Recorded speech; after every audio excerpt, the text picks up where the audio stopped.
Alas, it's time to leave.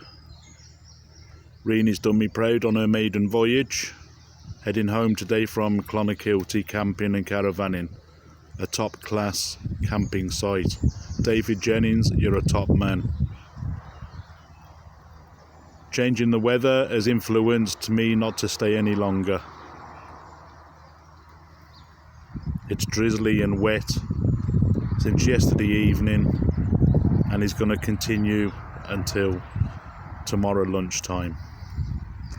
But I will be back again later on in the year. A good place to base if you want to do Kinsale across to Skibbereen, about an hour journey from here either way.